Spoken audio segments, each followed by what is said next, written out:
And tonight, a brutal heat wave just won't let up on Texas. How hot is it? It's hot enough right now to bake cookies in your car in San Angelo. It's reached 114 there today, and this is happening after a series of brutal storms knocked power out for thousands in the state. Some organizations are passing out ice and water. Others are opening cooling centers, all to make the wait for power a bit more bearable. Let's bring in NBC News meteorologist Bill Karins.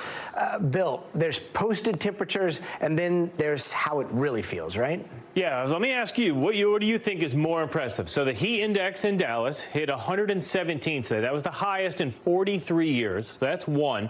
The other stat is the San Angelo one. You just showed the picture of the cookies in the window.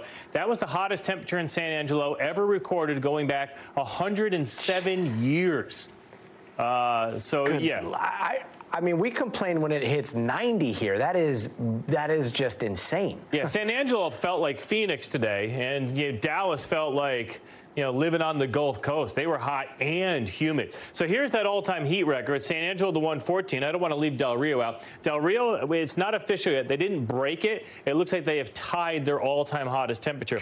And just to give you an idea, San Angelo, they've been keeping these records since about 1907. So out of 41,000 days recording the temperature, today was the hottest they've ever seen. So that's impressive.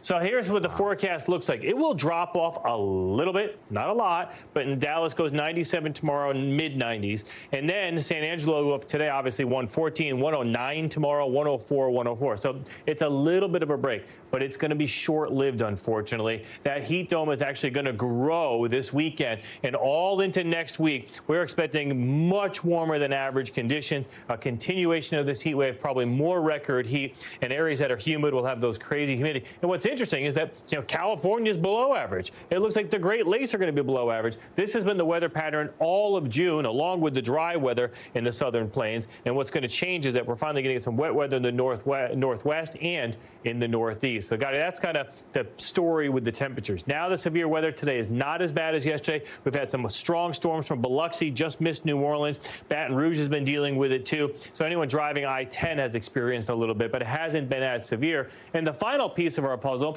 everyone was talking about Tropical Storm Brett. It formed the furthest out in the Atlantic Basin. And now it looks like the thing is weakening. Shear is not going to allow it to get to a hurricane anymore.